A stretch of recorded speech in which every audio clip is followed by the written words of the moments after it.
Olá pessoal, meu nome é Vânio, sou do segundo Reg 2 da Escola Estadual Dr. Afonso Pena Júnior e nós vamos fazer uma entrevista com a Ieda de Miranda Campos sobre os tropeiros.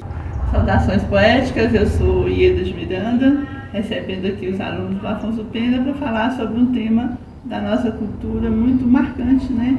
Em toda a nossa história aqui, que é a Rota dos Tropeiros. Então, gente, eu não tenho muita propriedade nesse assunto a não ser lembrança, né? Porque o meu avô foi tropeiro. Então, eu sou neta de Afrana Guiar, tropeiro da região. E a primeira pergunta que saiu aqui é a rota mais comum dos tropeiros, né, no Brasil. Para mim, eu conheço a rota mineira, a nossa rota aqui, que era Rio Vermelho. O Rio Vermelho fica entre Cerro e Diamantina. Então, o que acontece? Rio Vermelho era chamado de celeiro de Diamantina, porque Diamantina eles tinham força de trabalho, mas eles não tinham alimento. Então, tudo que era consumido lá era levado daqui para lá. Então, a produção, né, era concentrada no Rio Vermelho e era transportada para Diamantina. Diamantina e Cerro, então, eram abastecidos do Rio Vermelho. E isso, né, é a nossa rota aqui mais próxima e mais conhecida. Quais eram as mercadorias transportadas pelo tropeiro? De início e principalmente alimentos, né, que eles levavam alimentos, como eu disse, Diamantina não tinha produção. Então, principalmente o alimento. Como os tropeiros se organizavam durante as viagens? Bom, falando aqui um pouco, né, sobre essas viagens, por ouvir dizer, né, sobre as histórias lidas já.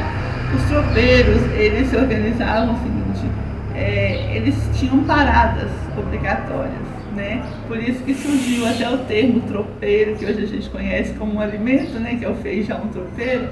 Naquela época eles se uniam, né, e preparavam tanto o feijão, que é dito aí o feijão com farinha, como a feijoada também, daqueles caldeirões, né? Então era uma comida pesada, característica, e eles tinham que dar um descanso para eles e para a tropa.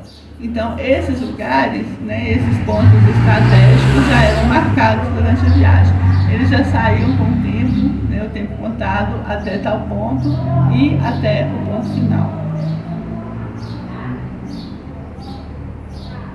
Quais eram os principais desafios enfrentados pelos tropeiros? Desde sempre, né, gente, a gente não tem estradas. Isso aí até hoje é comum. Mas os desafios, na verdade, era o seguinte, tinham que ter, né, muita organização mesmo, muita força e ordem, né? Tinha que ter sempre alguém no comando aí. E esses desafios eram o seguinte, a exaustão, o tempo, né, porque eles estavam sujeitos a sol, a chuva, a tudo que poderia acontecer, né, nesse caminho. E também os tropeiros, eles deixavam, né, família por muitos dias nessa caminhada deles. Qual era a importância econômica dos tropeiros para a região por onde eles passavam? Bom, gente, eles realmente sustentavam o mercado, né? Era isso aí que funcionava. E tinha também o pessoal que fazia o ambulante, né? Antigamente era o caixeiro viajante. Então o caixeiro viajante trazia tudo, né? Perfume, tecidos, todas as coisas eram trazidas por eles, né? O desconhecido que a gente recebia aqui vinha dos caixeiros viajantes. E os tropeiros, eles que sustentavam a economia através, né, desse alimento para as terras ricas, né, que seria Diamantina e Cerro. Então, o movimento comercial era muito grande e a cidade cresceu através disso. Como era a vida cotidiana dos tropeiros? Contam, né, que muito trabalho e muita responsabilidade, porque, como eu disse antes, o comércio todo dependia deles. Então era estrada, né? Faça sol, faça chuva, eles estavam trabalhando. E tinha também, gente, um ciclo de amizade muito grande, né? Essas pessoas andavam sempre juntas, então os amigos, né? Eles tinham esse ciclo de amizade muito grande. As famílias muitas vezes tinham muitos membros, né? Os homens participando aí junto com a mesma tropa. Então, assim, eram muitos laços, né? E a vida cotidiana era bastante difícil, mas compensadora, né? Porque era uma turma muito grande, vamos falar assim. Era um comércio forte. Existem registros históricos sobre os tropeiros em suas atividades? Nós temos um museu aqui que fala bastante sobre isso, né? Com objetos, com roupas, assim, com até um vasilhame deles, e realmente lá tem alguma coisa escrita, né? Registrando isso de época, com dados oficiais. Qual foi o papel dos tropeiros no desenvolvimento cultural no Brasil?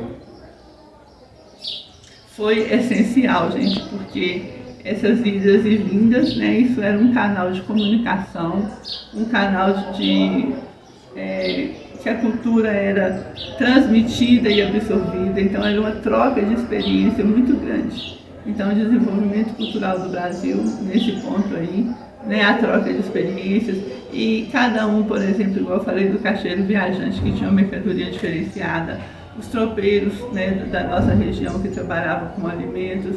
Então, assim, cada um tinha a sua bagagem e a troca disso só engrandeceu todas as áreas.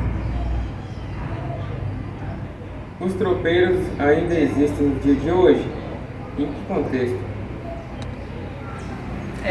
Hoje é bem, né, na verdade seriam as pessoas que trabalham com transporte, não mais com tropa, né, mas sim com veículos, né?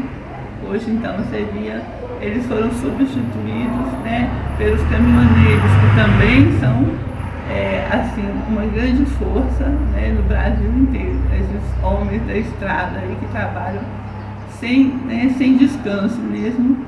E eu acho que, na verdade, eles são a segunda versão, né, dos tropeiros.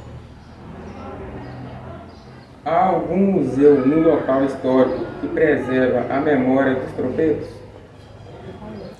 Sim, em Rio Vermelho já tem um bom, né, um bom arquivo, assim, e muitas histórias, porque as pessoas normalmente têm a história da família, teve um tropeiro na família, tem algum registro, algum objeto. Então, isso aí, né, é o nosso arquivo. Esse museu também, o Museu de Rio Vermelho, tem bastante coisa. E livros, né, que é a maior fonte de consulta de